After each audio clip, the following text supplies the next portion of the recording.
নমস্কার, কেমন আছেন সবাই?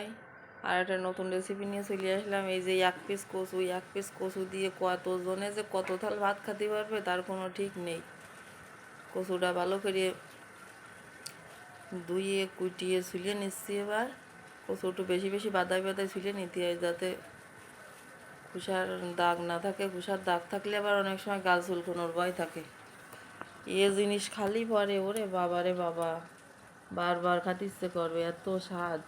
এই যে কচু কাটিয়ে নিছি, কাটিয়ে পিস করে নিছি।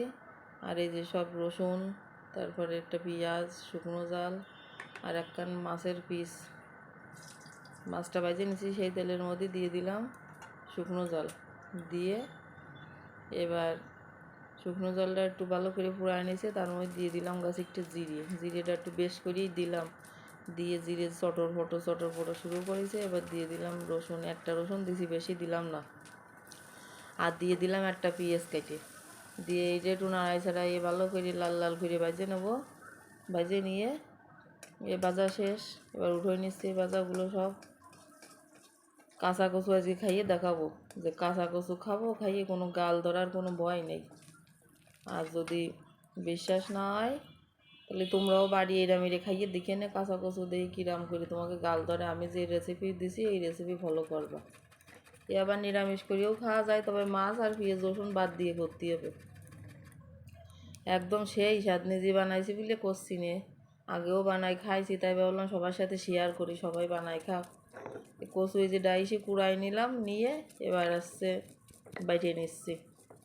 একদম মিহি করে বাটতে হবে যাতে কোনো দানা না থাকে। এই ব্লেন্ডারে দিলে হবে না, এই হাতে চালানো মেশিনেই বাটতে হবে। বাইটে মিহি করে সব বাটা শেষ, একদম মিহি হয়ে গেছে বাইটে।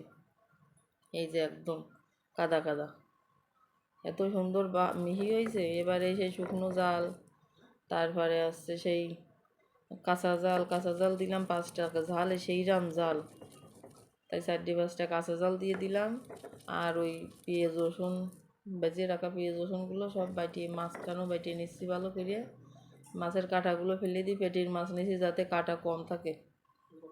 চিংড়ি মাছ অন্য যে কোনো মাছ দিয়ে বাটিয়ে খাওয়া যাবে। এই সব বাটিয়ে বুটিয়ে নিয়ে চলে আসি। দিয়ে দিলাম লবণ, আর আছে গোলমরিচের গুঁড়ো, 2 চামচ গোলমরিচের গুঁড়ো দিয়ে দিলাম যাতে গাল ঢাল না ধরে। আর দিয়ে দিলাম একটু সর্ষের তেল 2 চামচ মতো দিয়ে ভালো করে এই যে মাখাই নিচ্ছি। একসাথে সব কিছু মিশিয়ে নিচ্ছি। মিশিয়ে নিয়ে চটকিয়ে, এগুলো কিন্তু আর উনুনে দেবো না, একটু জালে দেবো না। আর দিয়ে দিলাম 1 পিস লেবুর রস দিয়ে ভালো করে মিশিয়ে মাখাই নিচ্ছি। মাখাইয়ে এবার খাওয়ার অপেক্ষা। গরম ধোয়া ওটাই 1 প্লেট ভাত, 1 প্লেট ভাতে হবে কিনা জানি না। ধোয়া ওটা গরম ভাত, আর তার সাথে এই কচু ভর্তা, ভর্তা না কচু বাটা। এটা তো আর জাল ঢাল দিয়ে রান্না করা হয়নি, এমনি শুধু ওইভাবে কচু কুড়াই নিয়ে এইভাবেই করেছি, কিন্তু কোনো জাল ঢাল দেওয়ার দরকার নেই। তাই এত ভালো লাগবে, গাল ধরারও কোনো ভয় নেই। আগেও আমি অনেকবার খাইছি, আজকে ভাবলাম সবার সাথে শেয়ার করি জিনিসটা। আজকে ট্রাই করলাম। আমার ছেলে এত ভালো খায় যে ও বললো যে আমি সেই স্বাদ বলবো, আমি টেস্ট করে দেখি। তো বললাম দেখো বাপু রে, তুমি যখন দেখতে চাচ্ছ, ও যে সেই স্বাদ বললো। ভালো লাগলে লাইক কমেন্ট শেয়ার করে দেবেন সবাই।